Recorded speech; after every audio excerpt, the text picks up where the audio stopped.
France Football a donné ce 28 octobre 2024 le Ballon d'Or au joueur de Manchester City, Rodri. Un scandale de plus contre les footballeurs noirs. Pourquoi les joueurs noirs restent écartés des distinctions? Vinicius Junior a disputé 45 matchs cette saison, inscrivant 26 buts et délivrant 11 passes décisives.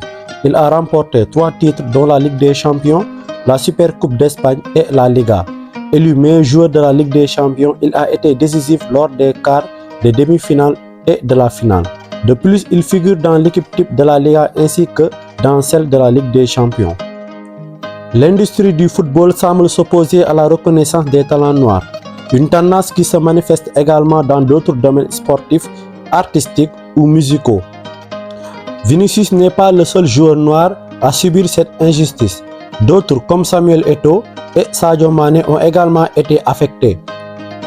Samuel Eto'o aurait dû remporter le Ballon d'Or en 2010 après avoir gagné la Serie A et la Ligue des Champions, tout comme en 2006 où il aurait pu recevoir le prix attribué à Cannavaro par France Football. En 2006, il a également remporté la Ligue des Champions et la Liga, devenant le meilleur buteur de la Liga avec 26 buts et réalisant 6 passes décisives en 34 matchs. Quant à Sadio Mané, il aurait dû remporter le Ballon d'Or en 2019, mais ce prix a été décerné à Lionel Messi. Cette année-là, Mané a remporté la Ligue des Champions et a été le meilleur buteur de la Premier League avec 22 buts, tous sans penalty. De plus, la Premier League a d'abord favorisé Virgil van Dijk en lui attribuant le titre de meilleur joueur du championnat, ce qui a contribué à empêcher Mané de décrocher le Ballon d'Or.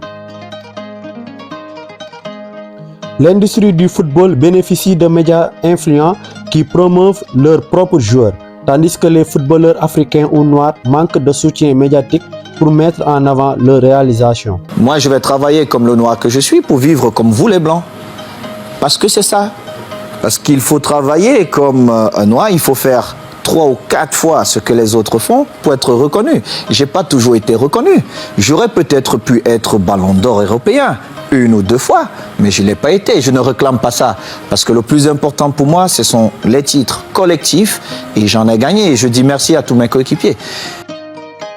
Les Noirs sont combattus dans tous les domaines. Cheikh Anta Diop est l'exemple parfait. Il a été combattu par les Occidentaux quand il a révélé que l'Égypte antique était noire. Cheikh Anta Diop incarne la lutte contre la dévalorisation des contributions africaines.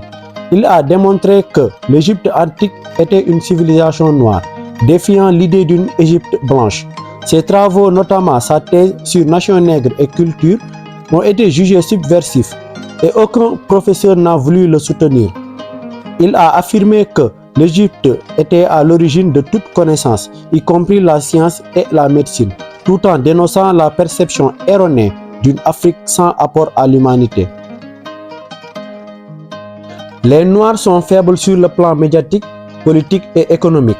En 2020, Mario Balotelli a lancé un appel aux Africains pour qu'ils quittent l'Europe, qu'ils qualifient de racistes et reviennent en Afrique afin de promouvoir et développer le sport.